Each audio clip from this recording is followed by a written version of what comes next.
自分の短所とか欠点を直そうと頑張る、直そうと努力する、苦しい当たり前だと思います。皆さんこんにちは。ジャパニーズほのぼのポッドキャストのほのかです。お元気ですか？私もとっても元気です。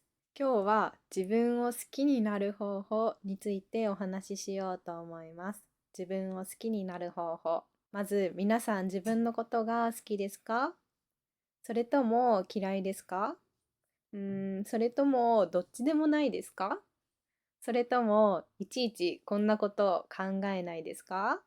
今日は自分を好きになるにはどうしたらいいかについて私が考えたことを少しお話ししようと思います。まず最初に自分を好きになるためにいいんじゃないかなと思った考え方をお話しします。それは自分をアートだと思うこと、自分を一つの芸術作品だと思うことです。どういうことかというと、アート、芸術作品って点数がないですよね。点数。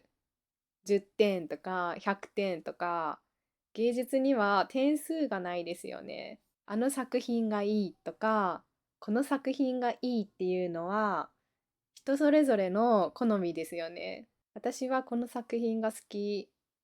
だけど、友達は、そう？私はこの作品はあんまり好きじゃない。それよりこっちが好き。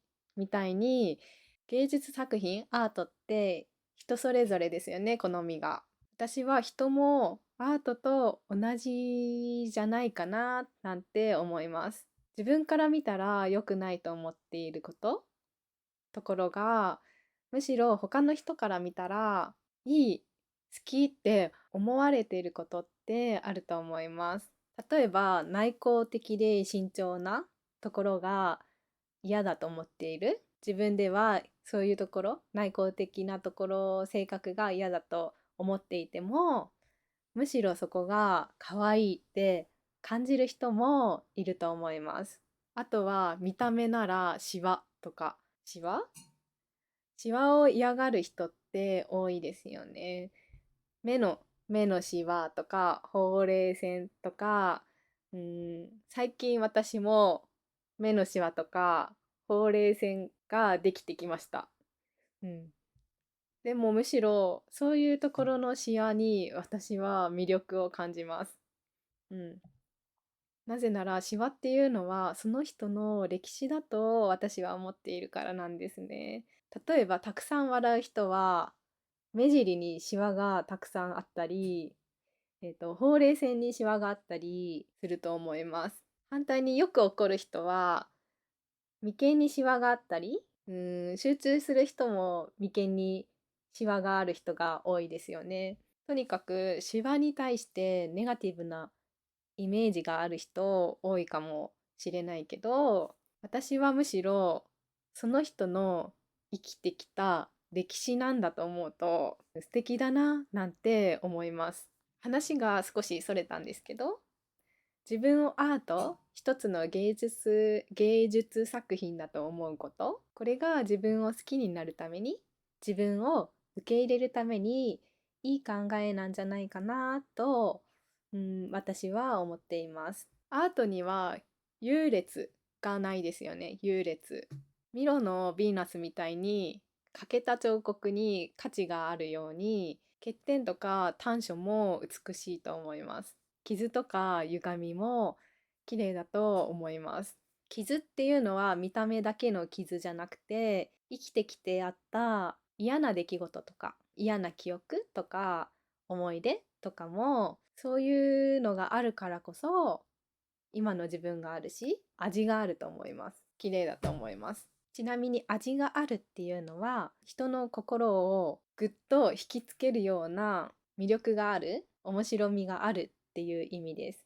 例えば、ちょっと変わってるけど、そこがまたいい感じとか、あの人なんか雰囲気あるよねとか、いいなぁと思わせるような感じの時に使います。味のある絵とか、味のある人とか、そんな風に言います。簡単に言ったら、魅力があるっていういい意味です。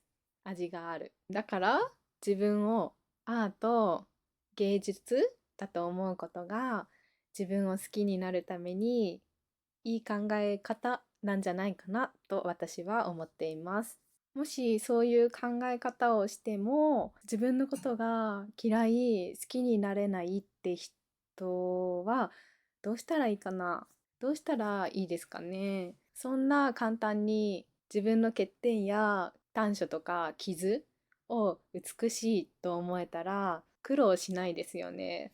自分のことが嫌い、好きになれない人って、私はむしろエネルギーのある人なんじゃないかなって思ってます。エネルギーのある人。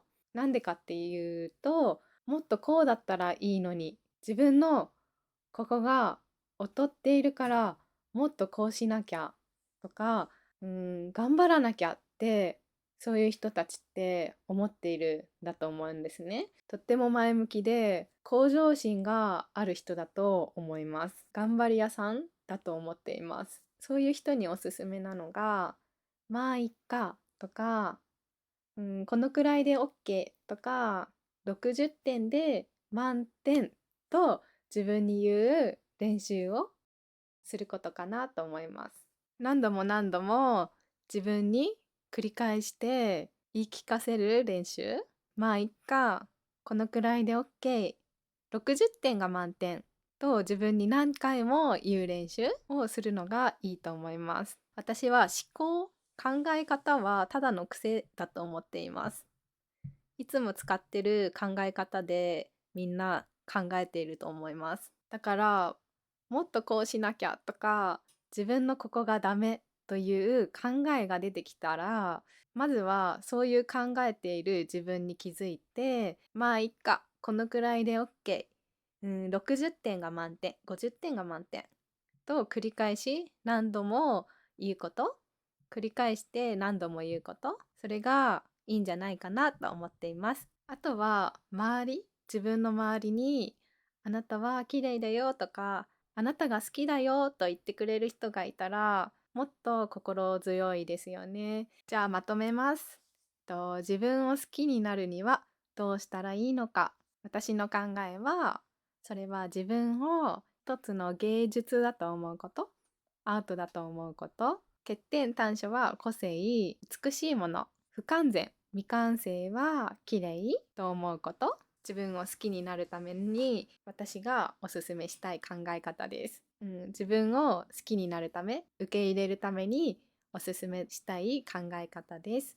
もともと人が綺麗な水晶みたいな玉で生まれてきたとして生きていくうちにいろいろな経験をしてその玉が少しずつ傷ついていく傷ができていくでもその傷は決して醜いものなんじゃなくてその傷はその人らしいオリジナルの模様個性だと思います。みんな悪いところとか自分の短所とか欠点を直そうと頑張る、直そうと努力する。努力が苦しいのは当たり前だと思います。世の中が社会がいいとする姿、綺麗な姿になろうとしてしまう。会社が求める人になろうとする。それは社会性かもしれないけど、けど苦しいと感じる当たり前だと思います。不完全を美しいと思えたらいいですよね。劣っている部分、欠けている部分、苦手なこととか自分に対するマイナスなイメージを可愛いって思えたらいいですよね。ではでは今日はこの辺で終わりにしようと思います。それでは今日も最後まで聞いてくださりありがとうございました。今日のお話はどうでしたか？皆さんも自分の中にあるもっとこうしたいとかここがダメとかこういうところが嫌とか思うところあるかもしれません。でもそれを可愛いとか綺麗好きって思えたらいいですね。それからオンラインで日本語のレッスンもやっています。日本語を話す機会がなかなかない方、日本で働いてみたい方、日本語を話す自信をつけたい方、ぜひ興味があったら動画の説明欄のリンクからチェックしてみてください。では今日もありがとうございました。また次の動画でお会いできるのを楽しみにしております。バイバイ、またね。